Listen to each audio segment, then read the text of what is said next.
Well, everyone, the iPhone 13 Pro is one of those iPhones that came out many years ago. So let's go and see how this iPhone is pretty much holding up in the later part of 2025. Number one, the build quality of this phone, the exterior of this phone is still holding up very well. You're still getting a very decent display, 120Hz ProMotion display. The front screen of this thing still looks very good, and I'm a very big fan of that. Lightning port at the bottom, frosted glass back, triple camera setup. The outside of this phone still feels like a very expensive premium type of device, and I feel like if you are about to go through and pick up a phone, this one is still going to be giving you a pretty solid experience from the build quality standpoint, even though it is kind of giving you a notch up top. Now, I do think another very important thing to keep in mind here too is that with something like, the current version of software lifecycle, iOS 26.1 and iOS 18.7.2 are two different types of versions of software you can install. So you can either install 26.1 or 18.7.2.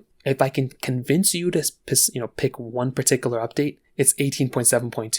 This one's going to be more stable. It's going to be giving you significantly better battery life, and it's just going to be less glitchier, less laggy than iOS 26.1. 26.1 was a big improvement for iOS 26, but I've installed every version of software on the iPhone 13 Pro, and 18 is more stable than 26. I'm hoping the next couple of updates of 26 get better, but I wouldn't put my eggs in that basket completely. I would say iOS 26.1 is probably going to be the one that's probably going to be more featureful. It's going to feel like the latest version, but I'm very happy with 26 because it is going to look nicer. So when it is time to install it, it's going to be very good. But right now, 18 is going to be more stable. The price tags of these phones have gone down quite a bit as well. So now you can pick up these things for significantly cheaper prices than what they were before. And because they're still supported with software, they're actually very good types of phones to buy. An iPhone 13 Pro in the used market, you can probably buy for less than $300. On Amazon, they're around like $330. So expect to pay that much probably for one of these types of phones. If you have all the money in the world, I'd recommend upgrading to an iPhone 17,